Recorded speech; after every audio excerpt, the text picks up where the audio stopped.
Hello students, welcome to Edublog. আজকে আমরা যে বিষয়টা নিয়ে পড়ব সেটা হচ্ছে নিউরনস নিয়ে। দেখো, প্রত্যেকটা নার্ভ সেল অনেক ছোট ছোট বিল্ডিং ব্লক দিয়ে তৈরি হয়, সেগুলোকে বলা হয় নিউরন। মানে প্রত্যেকটা নিউরন একটা একটা করে জুড়ে জুড়ে তৈরি হয় একটা নার্ভ সেল। ঠিক আছে, তো আমরা এখন ফার্স্টে আগে দেখে নিই যে নার্ভ সেলের যে স্ট্রাকচারটা সেটা কিরকম হয়। আজকে আমরা যে বিষয়টা নিয়ে তোমাকে পড়াবো সেটা হচ্ছে নার্ভ সেল। দেখে নাও, নার্ভ সেলের যে ইউনিট থাকে সেগুলোকে বলা হয় কি নিউরন। মানে একটার পর একটা নিউরন মিলে কি তৈরি হয়? নার্ভ সেল তৈরি হয়। যেমন এক একটা ইট বসিয়ে আমরা কি তৈরি করি? দেওয়াল তৈরি করি। সেমনি এক একটার পর এক একটা নার্ভ সেল মিলে কি তৈরি হয়? নিউরন মিলে কি তৈরি হয়? নার্ভ সেল তৈরি হয়। দেখো, নার্ভ সেলে এই পার্টটাকে বলা হয় কি ডেনড্রন।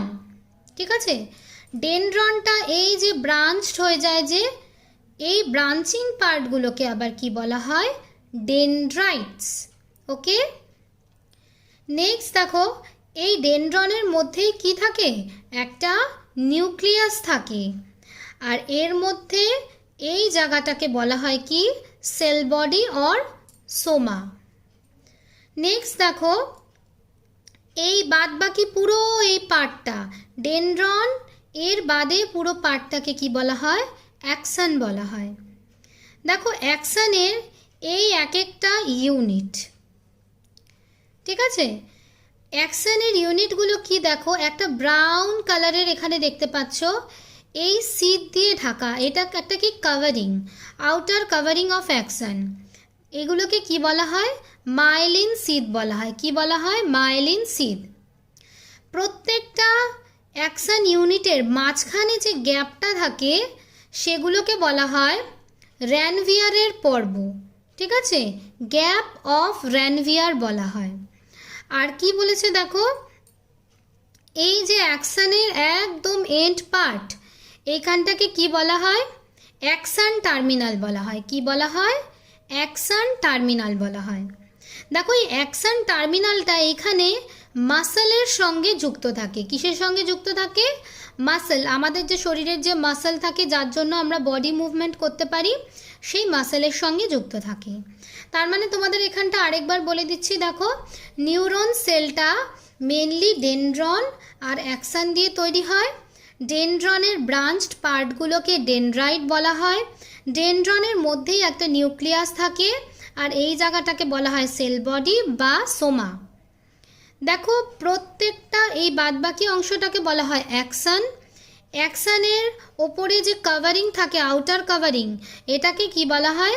মাইলিন সিদ বলা হয়। ঠিক আছে, আর অ্যাকশনের একদম যে শেষ প্রান্ত, এটাকে বলা হয় অ্যাকশন টার্মিনাল, যেটা কিসের সঙ্গে যুক্ত থাকে? মাসেলের সঙ্গে যুক্ত থাকে। ঠিক আছে, তো দেখো, এবার আমরা বুঝেই গেছি যে নার্ভ সেলটা কিরকম হয়, সেটা আমরা দেখলাম। এবার আমরা নার্ভ সেলের কিছু কিছু পার্টের ফাংশনগুলো দেখব। দেখো, যেগুলো আমাদের ইম্পর্টেন্ট শুধু সেগুলোই দেখবো। যেমন ধরো ডেনড্রাইটস। ডেনড্রাইটস গুলো পড়েছিলাম। ডেনড্রনের যে ব্রাঞ্চড পার্টগুলো শাখা প্রশাখা মতো ছিল, সেগুলোকেই কি বলা হয়? ডেনড্রাইটস বলা হয়। দেখো, ডেনড্রাইটস এর ক্ষেত্রে ডেনড্রাইটস এর ফাংশন কি? এর কাজ কি? এর কাজ হচ্ছে it receives message from the other neurons and pass it to the cell body. এটা কি করে? অন্য নিউরনগুলো থেকে মেসেজটা রিসিভ করে এবং সেটা কোথায় নিয়ে আসে? সেল বডিতে নিয়ে আসে। এটা দেখে নিতে হবে, এই প্রশ্নটা আসে অনেক সময়। নেক্সট দেখো, অ্যাকশন। অ্যাকশনের কাজ কি? Function of action, it conducts message away from the neuron to the muscle or glands to response.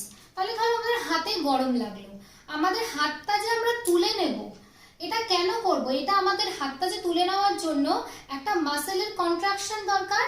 এটাই কে করবে? এটাই অ্যাকশন সেই মাসেলকে মেসেজ পাঠাবে যে তুমি হাতটা তুলে নাও, তখনই আমাদের মাসেলটা এরকম উঠে আসবে। ঠিক আছে, যার জন্য আমাদের হাতটাও কি হবে? এরকম সরে যাবে। তাহলে অ্যাকশনের কাজ কি? It conduct messages away from the neuron to the muscle or glands for response. তাহলে নিউরন থেকে ও মেসেজ কোথায় নিয়ে যায়? মাসেলে নিয়ে যায়। নেক্সট দেখো টাইপস অফ নিউরন।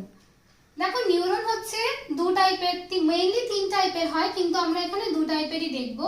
একটা হচ্ছে অ্যাফারেন্ট অর সেন্সরি নার্ভ। কি বলা হয়? Afferent nerve or sensory nerve.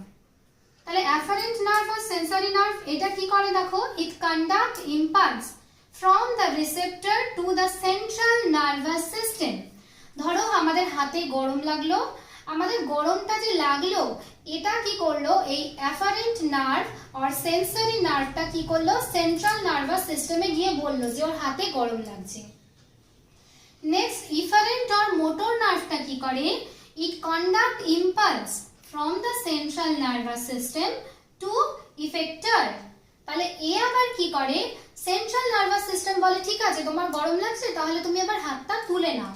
তাহলে এই কাজটা কে করে? এই কাজটা করে হচ্ছে মোটর নার্ভ। মোটর নার্ভ হচ্ছে মানে কি করে, সেন্ট্রাল নার্ভাস সিস্টেম থেকে ইফেক্টরে মেসেজটা নিয়ে যায়। নেক্সট দেখো তোমাদের যেটা দেখাবো সেটা হচ্ছে রিফ্লেক্স অ্যাকশন, মানে বাংলায় যেটাকে বলা হয় হচ্ছে প্রতিবর্ত ক্রিয়া। দেখো it is a quick involuntary automatic response to stimulus. তার মানে কি বলেছে দেখো, আমি যে উদাহরণটা আগেও দিলাম সেটাই দিচ্ছি, যে কোনো গরম জিনিসে আমাদের হাত পড়লে আমরা সঙ্গে সঙ্গে সেটা উঠিয়ে নিই। তার মানে এখানে যে গরম বা টেম্পারেচার এটা হচ্ছে স্টিমিউলাস। এর জন্য আমাদের কি করছে, বডিটা মুভমেন্ট হচ্ছে, মাসলগুলোর মুভমেন্ট হচ্ছে, দ্যাট ইজ ইনভলান্টারি মুভমেন্ট। ঠিক আছে, তাহলে দেখো রিফ্লেক্স অ্যাকশন কি, quick involuntary automatic response to stimulus.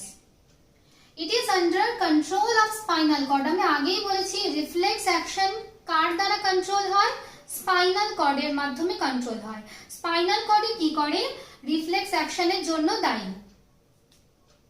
দেখো এখানে এবার রিফ্লেক্স অ্যাকশনের ঘটনাটা কিভাবে হয় আমি একটা ফ্লো চার্টের মাধ্যমে দেখিয়েছি।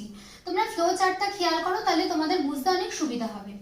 ধরো স্টিমিউলাস, মানে ধরো এখানে গরমটা তোমার হাতে লাগলো, তখন কি আমাদের হাতের যে রিসেপ্টর নার্ভগুলো আছে সেগুলো কি করবে, সেই সেন্সটা নেবে, এটা হিট অনুভব করবে, গরম অনুভব করবে। তারপরে কি করবে, রিসেপ্টর থেকে স্পাইনাল কর্ডে সেই মেসেজটা যাবে, কিন্তু সেটা কে নিয়ে যাবে, সেটা নিয়ে যাবে হচ্ছে সেন্সরি নার্ভ নিয়ে যাবে। ঠিক আছে, তারপরে দেখো স্পাইনাল কর্ড থেকে সেই মেসেজটা আবার কোথায় যাবে, ইফেক্টরে। এবার কে নিয়ে যাবে মেসেজটা, মেসেজটা এবার নিয়ে যাবে মোটর নার্ভ। ঠিক আছে, ইফেক্টরে নিয়ে যাবে মানে আমাদের মাসেলে নিয়ে যাবে। মাসেলকে কি বলবে, মাসেলকে বলবে তুমি হাতটা তুলে নাও, তখন মাসেল কি করবে, রেসপন্সে হাতটা তুলে নেবে। তাহলে এই পুরোটাই হলো একটা রিফ্লেক্স অ্যাকশনের ফ্লোচার্ট। তো ফার্স্ট কি হলো, ধরো কোনো স্টিমিউলাস আসলো, স্টিমিউলিটা কে গ্রহণ করলো, রিসেপ্টর গ্রহণ করলো, গ্রাহক কোষ গ্রহণ করলো। নেক্সট এটা সেন্সরি নার্ভের মাধ্যমে স্পাইনাল কর্ডের মাধ্যমে মধ্যে গেল। এবার দেখো স্পাইনাল কর্ড কি করবে, স্পাইনাল কর্ড আবার মোটর নার্ভের মাধ্যমে সেটা ইফেক্টরি বা কারক কোষে পৌঁছাবে। রিসেপ্টর মানে বাহক কোষ আর ইফেক্টর মানে হচ্ছে কারক কোষ, কারক কোষে পৌঁছাবে এবং সেখান থেকে কি করবে, আমাদের হাতটা আমরা সরিয়ে নেবো, এটাই হচ্ছে রেসপন্স। আরেকটা জিনিস এখানে দেখে নেওয়ার, যে এই রিফ্লেক্স অ্যাকশন কিসের কিসের জন্য দায়ী। দেখো instant withdrawal of hand when it touches a hot surface, একদমই যে ঘটনাটা আমি বললাম, যখনই আমাদের হাতটা গরম কিছুর মধ্যে পড়ে তখন সেটা কি করে, হাতটা আমাদের উঠে যায়। তাহলে এটাও কি একটা reflex action. Next salivation on smell or test of food. হ্যাঁ, যখন আমরা কোনো লোভের জিনিস, যে জিনিসটা আমাদের খেতে খুব ভালো লাগে দেখি, আমাদের তখন কি মানে লালা খরিত হয়। ঠিক আছে, এটাই হচ্ছে স্যালাইভেশন। নেক্সট হচ্ছে স্নিজিং, কাফিং মানে সত্যি কাশি, ঠিক আছে, ব্লিঙ্কিং অফ আইস চোখের পাতা পড়া, এগুলো সবই কি রিফ্লেক্স অ্যাকশনের জন্য দায়ী। তো আশা করি তোমাদের এই ব্যাপারটা পুরো ক্লিয়ার হয়েছে। নার্ভাস সিস্টেমের নিউরন সম্পর্কে আমি বললাম, নার্ভ সেলটার সম্পর্কে বললাম, রিফ্লেক্স অ্যাকশন সম্পর্কে বললাম। তো তোমাদের যদি এই সম্পর্কে আর কোনো কোয়ারি থাকে আমাকে অবশ্যই জানাবে। আর আমার ভিডিওটা ভালো লাগলে অবশ্যই লাইক, শেয়ার আর সাবস্ক্রাইব করবে। আর যত পারো বন্ধুদের শেয়ার করো যাদের এটা দরকার, ঠিক আছে? আর শেয়ার করতে ভুলবে না, লাইক, শেয়ার, সাবস্ক্রাইব অবশ্যই করবে, ঠিক আছে? আজকে এতটাই থাক, আর নেক্সট যদি কোনো সাজেশন থাকে আমাকে অবশ্যই দেবে। বাই।